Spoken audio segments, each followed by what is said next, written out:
आज का ये वीडियो जिसका टॉपिक है इवन इफ़। इवन इफ़ का मतलब होता है चाहे या यदि भी।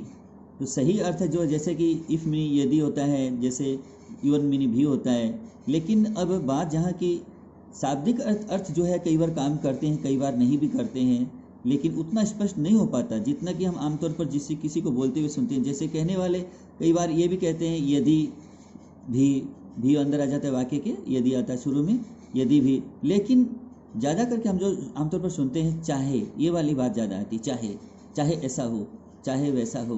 तो चाहे वाली ये शब्द हमें काफ़ी सुनने को मिलता है और इसी पर आधारित आज का ये कुछ वाक्य हम आपको बताने वाले हैं। तो देखिए इसका रूल सबसे पहले, इवन इफ़ का मतलब है चाहे, ठीक है। उसके बाद में सब्जेक्ट लगाना है। सब्जेक्ट या तो नाउन होता है या प्रोनाउन होता है, किसी का नाम होता है या उसके स्थान पर आने वाला कोई नाम के स्थान पर आने वाला कोई सर्वनाम होता है। तो उसके अनुसार अगर ये सिंगुलर सब्जेक्ट में है तो हैज़ टू लगाएंगे, अगर ये प्लूरल सब्जेक्ट में है तो हैव टू लगाएंगे।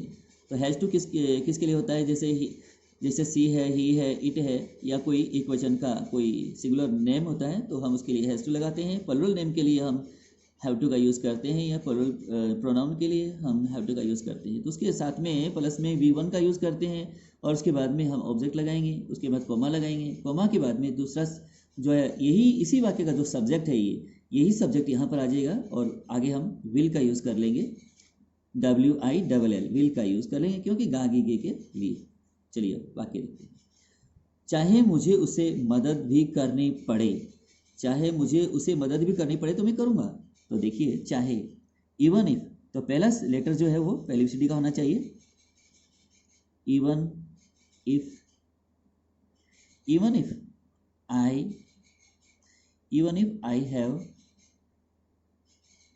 Have to help, even if I have to help him, चाहे मुझे उसे मदद भी करनी पड़े तो हिम लगाइएगा, help him, comma,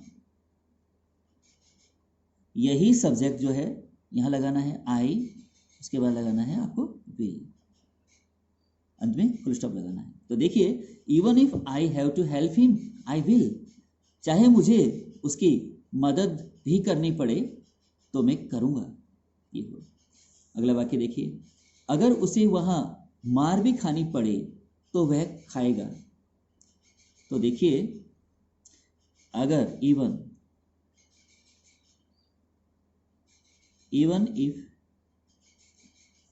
if he has to get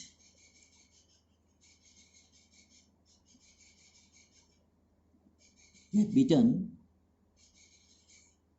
यदि उसे मार भी खानी पड़े, ये किसी को नहीं मारेगा, ये मार खाएगा, ठीक है। ये मारेगा नहीं, मार खाएगा, इसीलिए टू गेट बीटन किया गया है यहाँ। तो आगे देखिए, even if he has to get beaten, चाहे उसे मार भी खानी पड़े वहाँ, तो ये देखिए वहाँ वाला जो शब्द है तो यहाँ लगाएंगे देयर, कॉमा, तो ही विल, तो वह खाएगा, तो ऐसा करेगा। Even if he has to get beaten there he will, चाहे उसे वहाँ मार भी खानी पड़े तो वह खाएगा। आगे देखिए अगला सेंटेंस, अगर उसे वहाँ दवा भी खरीदनी पड़े तो वह खरीदेगा। अगर, वही है even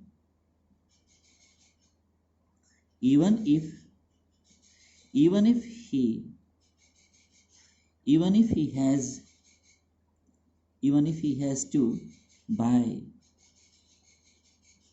medicine,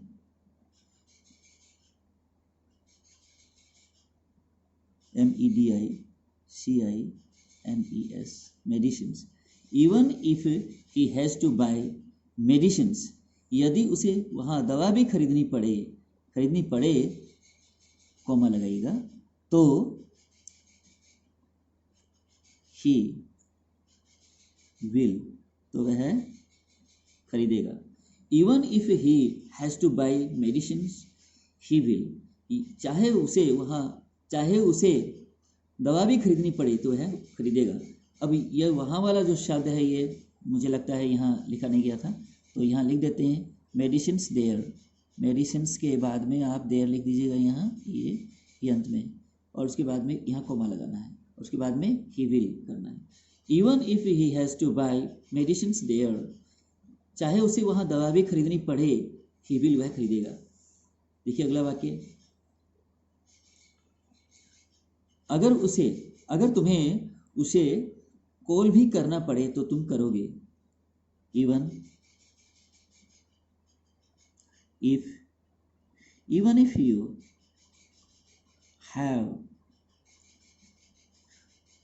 you have to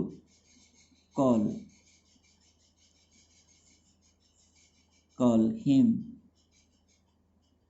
up, यदि तुम्हें उसे वहाँ कॉल भी करना पड़े, कॉमा, तो क्या होगा, तो तुम करोगे, तो यू विल, फुल स्टॉप लगाइएगा। Even if you have to call him up, you will, तो तुम करोगे। अगला वाक्य देखिए, यदि मुझे उसे थप्पड़ भी लगाना पड़े तो मैं लगाऊंगा। इवन इफ को शुरू में लगाना होगा। इवन इफ का मतलब चाहे या यदि, भी यहाँ रहा और ये यदि शुरू में रहा, भी अंदर आ जाता है वाक्य के और यदि शुरू में आता है हिंदी में। Even if I have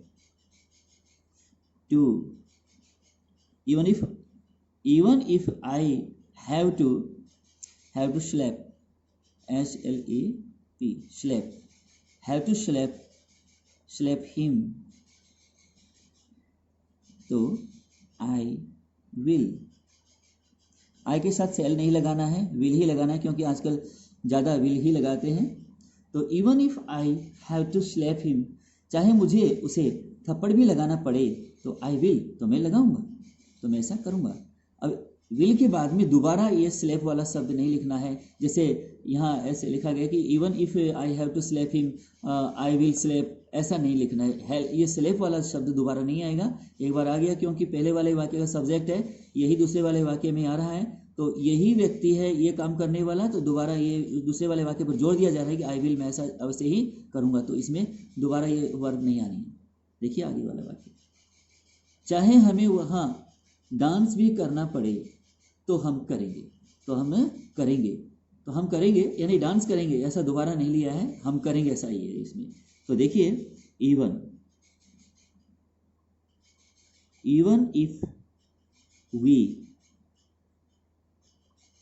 have to dance there,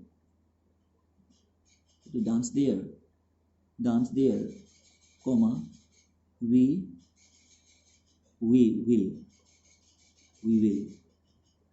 even if we have to dance there, we will, चाहे हमें वहाँ डांस भी करना पड़े, चाहे हमें वहाँ नृत्य भी करना पड़े, नाचना भी पड़े, तो we will, तो हम ऐसा करेंगे, हम नाचेंगे।